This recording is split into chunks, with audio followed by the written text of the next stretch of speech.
होता क्या है, किसी बच्चे को जो राजनीति को बिल्कुल नहीं जानता उसको राजनीतिक प्रक्रियाओं से जोड़ने सिखाने की सारी प्रक्रिया राजनीतिक समाजीकरण है। तो अपने आप बताइए, कॉमन सेंस से कहां से शुरू होती है? बच्चा पॉलिटिक्स को सीखना कहां से शुरू करता है? परिवार से सीखता है, सीधी सी बात है। एक तो वो वाली जो परिवार के अंदर की पॉलिटिक्स है, पर अभी उसकी बात नहीं चल रही है। वैसे पॉलिटिक्स परिवार के अंदर होती है क्या? क्या राय है आप लोगों की?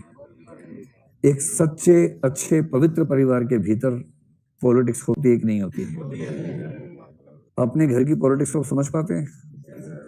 तो आप में से कितने लोग ये मानते हैं कि आपके घर की पॉलिटिक्स जो है वो तानाशाही के इर्द गिर्द घूमती है, और कितने लोगों के घर की पॉलिटिक्स लोकतंत्र के आसपास घूम रही है? और सबसे सुंदर कॉम्बिनेशन क्या है? जहां दिखता है लोकतंत्र पर होती है तानाशाही।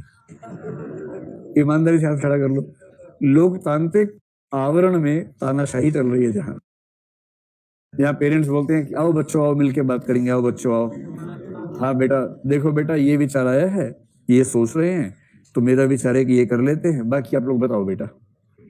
और सबको पता है कि जो बताएगा उसको धरेंगे कस के, फिर बोलेंगे नहीं पापा आपने ठीक ही सोचा है, पापा ठीक सोचा था मैंने, हाँ पापा आपने ठीक सोचा है, हाँ बेटा तुम बताओ, नहीं पापा आप ठीक सोच, मैं तो ठीक ही सोचता हूँ बेटा, फिर भी लेकिन बोलना तो बोल दो कुछ। और अंत में सर्वसम्मति से प्रस्ताव पारित होता है कि पापा ने ठीक ही सोचा है। चलिए, असल में सबसे बड़ी बात है कि फैसला अंततः किसका है कई बार समझ ही नहीं आता है। सबसे ग्रे एरिया यही है कि कई बार ये क्लियर नहीं होता कि फैसला फाइनली इसका था कि उसका था कि पेरेंट्स का था कि गांव का था कि मोहल्ले का था, समझ नहीं आता है, बड़ा कंफ्यूजन वाला होता है। चलो, तो पहली बात परिवार कैसे सिखाता है?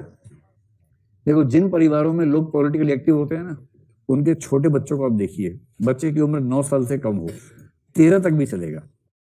आमतौर पर 9, 10, 12, 13 साल तक के बच्चों को पॉलिटिक्स की समझ ऐसी नहीं होती कि वो बहुत स्वतंत्र समझ हो। इस उम्र तक के बच्चों के पॉलिटिकल एटीट्यूड्स लगभग 100% वही होते हैं जो उनके परिवार के होते हैं।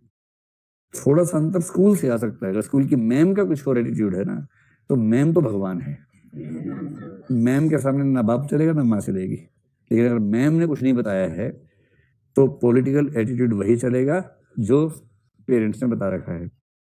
अब दिल्ली में इलेक्शन है ना, अब जहां भी रहते हैं आसपास के टिंगू मिंगू पे ध्यान देना थोड़ा सा, जो रहते ही टिंगू मिंगू थोड़े से। अब इलेक्शन के समय छोटे छोटे टिंगू मिंगू 2-4 क्या करेंगे, टोपी लगा लेंगे आम आदमी पार्टी की या कांग्रेस की लगा लेंगे, और बोलेंगे झालू पे वोट देना, झालू पे वोट देना। आप कहेंगे इधर आप झालू पे वोट देना, आप चिकोटी काटेंगे उससे कमर, आप उसी गाल पे चिकोटी काट देंगे, कहेंगे क्यों वोट देना झालू पे? तो फिर वो उत्तर देगा क्योंकि झालू अरविंद केजरीवाल की है। उसे कुछ नहीं पता। आप पूछेंगे तुझे कैसे पता, तो ले दे के अंत में सार आएगा क्योंकि उसके पापा या मम्मी ऐसा बोलते हैं घर में। वो घर में जो सुनेगा वही उसका एटीट्यूड है, और उसका शौक है सामाजिक होने का, वो प्रचार करना चाह रहा है।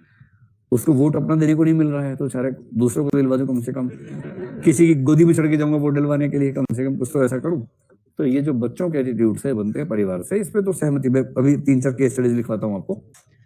परिवार के बाद स्कूल, और स्कूल अगर किसी खास विचारधारा का है तो वहां से कार्डर बन जाता पूरा का पूरा। अगर किसी खास विचारधारा का स्कूल है तो वहां से बहुत सारे वोटर निकलते हैं 18 के होते ही, आपको पता ही है। स्कूल पूरा हुआ, 2000 वोटर बाहर निकले वहां से, एक पार्टी विशेष के, क्योंकि पट्टी पढ़ा दिया, 13 साल में इतनी पट्टी पढ़ाई है कि अब बच्चा उसी को वोट देता है, उसकी चॉइस वही बन गई है। तो स्कूल साथ में कॉलेज भी कर लीजिए। उसके बाद फिर समाज तो है ही, समाज में किस किस से होता है। इसके बाद मीडिया, विशेष रूप से मीडिया में जो पॉलिटिकल एंगल की चीजें हैं, और कोई चमत्कारी नेता अगर है, तो कोई ऐसा नेता अगर कैरिस्मेटिक पैदा हो गया, जैसे आजकल कई हो गए हैं, आजकल तो कई हैं थोक में कैरिस्मेटिक लीडर्स हमारे देश में, अच्छी बात है, इसका फायदा ही है, कोई खास नुकसान तो नहीं। ये सब चीजें मिलकर बनाती हैं कि किसी व्यक्ति का राजनीतिक अभिवृत्तियों का सिलेक्शन किस तरह का होगा। ये सब पर्याप्त है या इसमें एक पक्ष व्यक्ति की पर्सनैलिटी भी हो सकती है? तो एक तरफ लिखिए उसकी पर्सनैलिटी। और मैंने आपसे पहले ही कहा था कि यदि किसी व्यक्ति का आईक्यू लेवल कम है तो उसकी ज्यादा संभावना कंजर्वेटिव एटीट्यूड्स की होगी या प्रोग्रेसिव की होगी? कंजर्वेटिव की होगी। और इसका मतलब राजनीतिक अभिवृत्तियों के निर्माण में व्यक्ति का व्यक्तित्व और बहुत सारे सामाजिक कारक मिलकर भूमिका निभाते हैं। इन सबके सम्मिलित प्रभाव को बोलते हैं राजनीतिक समाजीकरण।